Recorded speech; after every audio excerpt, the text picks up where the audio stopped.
Welcome back to the Horse Racing Show. Proud to announce that we've been downloaded in 22 countries and listened to around the globe on fine outlets like the one you're listening to. And a man that knows all about the globe and especially international racing, as well as what's happening right here in the States, is Bill Thomason, the president and CEO of Keeneland in Lexington, Kentucky, one of the true showcases of horse racing. And Bill joins us now. Welcome to the show.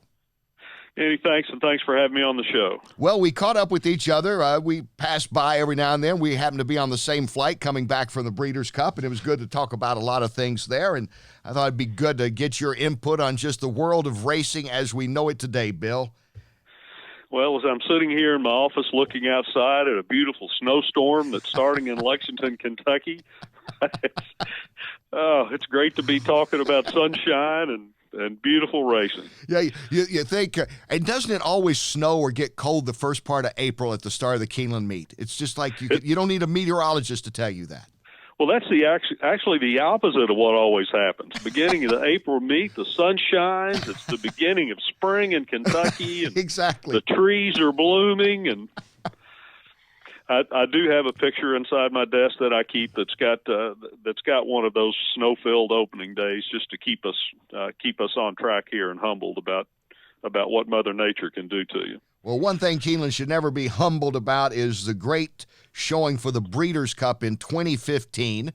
And I imagine there were some questions from people that probably didn't say it right to your face, but they thought, you know, it's a small venue. Are they going to really be able to pull off this kind of event? And, of course, it was one of the great Breeders' Cups, highlighted, of course, by American Pharoah winning the Grand Slam by taking the Classic that day. And you get ready now for 2020. How long have you been working already for the Breeders' Cup coming up in 2020? Well, it might not surprise you and everybody else. When we did it in 2015, there were a lot of questions about the facility, and we Breeders' Cup had tried, and we'd been talking for years about actually hosting a Breeders' Cup, but we didn't do it until we were sure that we could do it well and we could do it right. So our team had confidence. There's not a person here that you will ever find that didn't believe it wasn't going to end up like it did. But obviously, it did have its challenges for a number of the things that we had to do to create the kind of experience, Kenny, that people expect when they come here. When people come to Keeneland, they have extremely high expectations about the day, about the quality of racing and the way they're going to be treated and just the overall experience. Our team works every single day to make sure that they exceed those expectations. So we were really proud of everything that we did, and a lot of planning went into it. Community involvement, gosh, the community was so engaged and proud of it, and just everything, that all the events and the parts surrounding it. And this is a community-owned race course. Mm-hmm. I mean, this is our community and our industry feels a sense of ownership to Keeneland and pride, and we build on that. So anyway, when it was incredibly successful, as you said. I've heard nothing but rave reviews about our Breeders' Cup all around the world these last 4 years, with great anticipation of coming back. So one of the things that might not surprise you is we were thoughtful as we went through the first Breeders' Cup about, okay, here's what we did, here's what we accomplished, here's what the event created for our industry. Now, when we do it next time, what are we going to change? What's next? You know, what are we going to do to improve? So we thought about that the minute that our first one was over. And consequently, we found very, very few things that we have to change. A couple of different of the venues that we had some hiccups with in 2015 were going to be adjusted a little bit. But our transportation and the community engagement, we got some new things that the community's adding that Kip Cornett heads that they're going to be doing around town. So people are going to see a lot of now that first year we were kind of figuring out how we do it. Now we get to talk about how we do it better, how we increase the enjoyment of the experience and for the people who are coming. And I'll promise you, it's going to be a whole lot more fun for me to try to figure out how to do it better than it was just to make sure that we could do it the first time and do it well. Well, I mean, I don't really know what you could do better. Of course, from my standpoint, it went well. I'm walking around covering Bob Baffert all day, so that was a happy day when he won. It's always nice to interview the winner. The guys that finish second, it's not always easy to talk to. But, with Keeneland is unique, and not just because this is home area for me, and this is where our show's based, and because I know you, but like you say, the community involvement. There are few places that I know of that rally around the horse racing community like Lexington does and Keeneland does. Possibly Saratoga, New York is the only thing that immediately comes to mind. That's exactly right. When you go downtown and people have got the racing forums and programs, and they're talking about horse racing, and they're talking about the breeding of the horses and where they come from, and the people who are involved in the business, and so many people in the town are engaged in some way, because it's the farms. To think that within 30 miles of where this race is held, where the Breeders' Cup's held and where Keeneland's situated, more than half of the foals in the entire United States are going to be born and raised. And so the community feels great pride in that and great ownership, and they show it. And for us, all around the town, everybody is in some way connected then to the horse. There's just so many ancillary things that go on around Lexington that involve the horse. And Kenny, we've traveled all over the world, and there's nowhere you go where the horse is more at the center of the community and the culture and the pride that people take in where they live. We're talking with Bill Thomason, the president and CEO of Keeneland. You mentioned about how close all the farms are, and of course, naturally, that coincides with the sales. And Keeneland still has the most prestigious sale around the country, around the world, actually, Bill, and it's been that way for many years. Kind of by accident, wasn't it? I believe during gas rationing, they couldn't take them up to Saratoga, so they put some tents up at Keeneland, and somebody figured out back in the 40s, we got the farms here, the horses are basically here, why not bring them here? Well, that did. You're exactly right. That kind of changed the dynamics during the war, when we always put our horses on boxcars and took them to Saratoga to sell. And we couldn't do that because you couldn't move any goods unless they were related to the war. So we always thought we had to take our horses where the money was, to get them up into the east. And so we didn't know whether they were going to be able to travel, and they were going to be able to show up in this little town of Lexington, which then was still the breeding capital of the world. I mean, it had been going on here for centuries. So fortunately, they came, and fortunately, they continue to come, not only from the United States, but really from 25 different countries that we sold to during 2019, and that happens every single year. Did you feel pressure when you first took this job in 2012? I believe you're only the 7th president and CEO at Keeneland. You followed in some big footsteps, and you haven't missed a beat. And I say that not out of friendship, but from observing how well everything is smooth. It was seamless, the transition. Well, and that's not by accident. Keeneland is a unique institution with a tremendous amount of heritage and pride in the organization from the time it was founded. And still, Kenny, other businesses talk about that, but we look to that mission, and we look to what Keeneland's all about. We're only about our industry, our community, and the care and the pride that we take in the facility.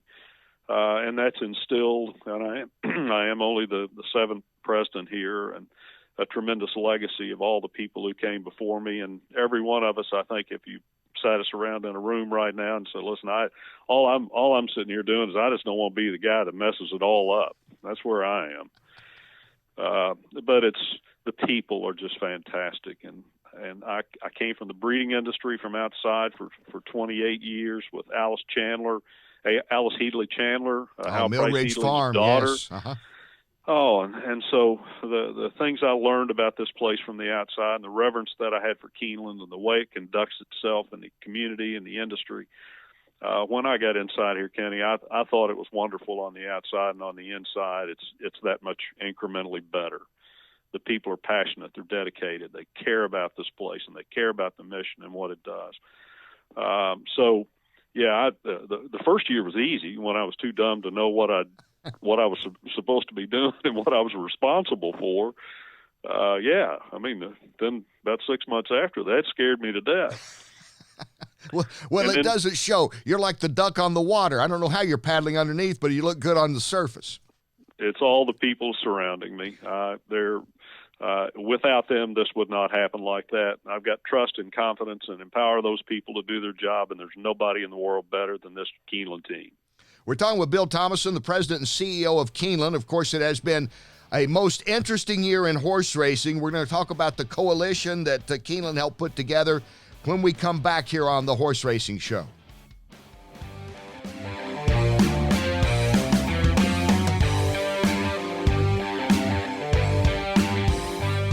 Welcome back to the Horse Racing Show. I'm Kenny Rice. Thank you for tuning in. Bill Thomason is our guest, the president and CEO of Keeneland. He's had that position since 2012. And Keeneland at the forefront in many ways in the racing industry, probably none more so than just a few weeks back when a coalition was formed. We know about all the problems and the deaths that's happened in horse racing this year and the safety concerns and the medication concerns. And Bill, when most everyone got together at Keeneland in the industry. I think pretty much all the big players were there to sit around the table and discuss the future of racing. Well, they were, Kenny, and this is you're talking about the racing jurisdictions around America who are committed, understand the importance of this sport, and the people who count on us to be able to conduct ourselves and to not just to help racing survive, but to have the conversations about helping racing grow again. It's such a tremendous sport. We got so many people around this country who care for these animals and love these horses and spend every single day they're parts of their family, and that's because of certain things that have gone over that have happened during this past year, highlighted a part of this business that none of us want. We care so much for all these animals, and nobody wants to see an accident happen on the racetrack, and there's nobody more devastated than the people who care for these horses every single day and who are responsible for them and feel that responsibility. And we couldn't let that happen, Kenny. It was not acceptable to us. We know that it's connected us together. We know that every single thing that happens at every one of our racetracks affects the other racetracks and affects this industry. And it's one of those points in history when all of us kind of have a chance to look each other in the eye and say, oh, we can't do this. It's too important. Too many people's lives are at stake, and our horses. We care for them too much, and we've got to do things that don't just talk about it, but that show the concern and the care that we have for our sport and our animals and the athletes that are involved in this sport. And we got to do something about it. And it is a bunch of serious, like-minded people who are committed right now. And we started something that I think people are going to see the results of, and they're going to see that we're not finished yet either. Bill, is one of the first things, and I don't know, you can tell me what the first thing is. I'm just curious about no medication. Race day seems to be the way to go right now. No Lasix, which, of course, I think most people know is a diuretic to help control bleeding problems a horse might have. No Lasix for 2-year-olds coming up in 2020. I believe I'm getting some of this right. I don't know. What is the main thing right now that you think they have to be done, with some urgency? Well, that was even earlier, Kenny. We made that decision some time ago. It was kind of the beginnings of when this group came together. So we created the compromise on Lasix to get it out of race day, like you said, for 2-year-olds in 2020, and in 2021 there will be no Lasix in any stakes races at any of our racetracks. And those things were the first things that we decided to do together, and that group grew to a number of other racetracks around the country. I'm proud to say that last week our racing commission in Kentucky approved that regulation to go into place, which is now flowing through the regulatory process, and we're glad to have been able to do that and once again those places that we did what we said we were going to do. But now the commission's moved on. Those are arguably, and what people would talk about is that is not necessarily what you would consider a safety issue for the horses. That when we talk about horses breaking down on the racetrack, there's arguments about where Lasix fits in the spectrum of the things that are causing the problems we've had during this past year. So now we're talking about safety and integrity issues, and we're talking about medication reforms in this coming racing season that are and different initiatives that are going to make a difference in the safety of our horses on the race course, and that are going to help our jockeys and are going to help the entire industry show the care and concerns that we've got. So those are the medication reforms. Those are on the anti-inflammatory drugs, restricting them. It's on the treatment of horses at various times to be able to allow our athletes to be able to show when they're sore and show when they're not right and they're not ready to get on the racetrack. That's our commitment, and that's our responsibility to make sure that we're putting horses on that racetrack that are healthy and sound and ready to compete. So those are the things that we started and that we announced when we first got together a few weeks ago. The racetracks announced the coalition, actually, in the formal formation of the coalition. But it's a beginning. You know, that's the thing we're trying to get across to everybody. This is just the start. There's 7 or 8 things or whatever we talked about that we think that we're going to be the most impactful. But we know that we've got a whole lot of work to do, and we're talking every single day about what's next. Talking with Bill Thomason, President and CEO of Keeneland. We're talking about this coalition that was recently formed.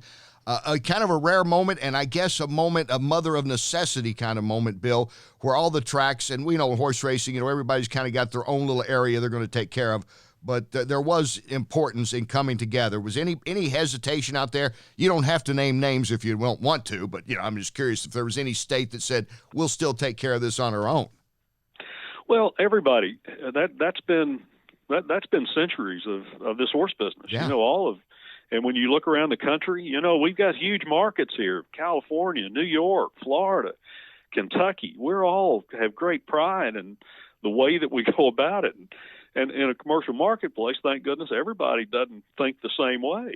Right. Everybody, thinks that their way of doing it's right, and people who breed horses, that's the way it's right, and people who race horses, everybody's got their things that they think are important, and they think they do it pretty well. And we've got jurisdictions who, in those different jurisdictions, they've got different political views about horses. The economy of the industry is different in different states and in different places. So, and these rules and regulations and things have evolved. So, obviously, over time, we've all been skeptical of each other. Mm-hmm. But the other thing you say is right, that we all have that, whether it's an epiphany or you have that moment where, like I said, we just kind of look each other in the eye and say, everybody, we're in this together. So instead of us taking pride and bragging about how we do it or thinking that we're the ones who know everything, we can't do that anymore. We've got to share best practices. We got to share things. These horses move from jurisdiction to jurisdiction, and all of us are going to be able to help each other. And as we all get better, our industry is going to get better, and the health of our industry is going to get better. Therefore, each one of us is going to benefit. So we can't do that. So we had to kind of put the egos in the box for a minute, and we had to agree to work together. And we know that each one of us has got to go about achieving things in different ways within our jurisdictions and at our race courses, but we're going to support and help each other so that all of us are able to do things that are going to provide more uniformity around the country. And it's never been like this. That I can, from the time I've been involved in the 38 years that I've been involved in the business, I've never seen a coming together of like minds like we're seeing right now. A rare moment and a good moment and a needed moment for certain, Bill. And, I believe you were on your way to Tokyo just after the Breeders' Cup, getting ready to go. And of course, you mentioned the country's all involved in the Keeneland sales. What's kind of the world perception of the United States racing scene right now? Around the world, Kenny, it was one of those things that if we all listened to what was happening around the world, we would have been embarrassed. They have had this lack of race day medication and the perception of permissiveness in the United States. Those are the things that I heard, and especially if you look back to 5 years ago, that were distressing, and should have been to all of us. They weren't all true. They were perceptions, and they were being talked about in different marketplaces. once again, they were perceptions. There were a lot of those things that were not rooted in truth. They weren't talking about the quality of our testing standards, and they weren't talking about the quality of care and the things that are happening to our business. But it was a perception.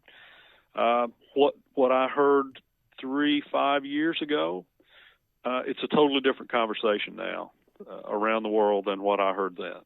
They see that we're taking action. They see that we're serious about it. They see that we're not only talking about, but we're making reforms that are bringing us more in compliance with some of the rules that are in place around the world, and not only putting them in compliance with what's around the world, but some of the things that we're doing go beyond what other jurisdictions are doing. But we're not kind of bragging about we're doing it one way and they're doing it another. We're trying to say, listen, y'all, we're all trying to do things better for the horse. So around the world, share best practices. If we're doing it better than you're doing it, don't be afraid of that. If you're doing something that we need to bring into our jurisdictions that are going to help the health and safety of our horses, we're going to embrace those things. So I think around the world, I heard a different conversation when I went to Tokyo with all the people who had gathered there together from all over the world for the races than I've heard and than I've ever heard, actually. Bill, it's been a pleasure. Thanks so much for your insight and for being on. We got to do this more often. You call me anytime.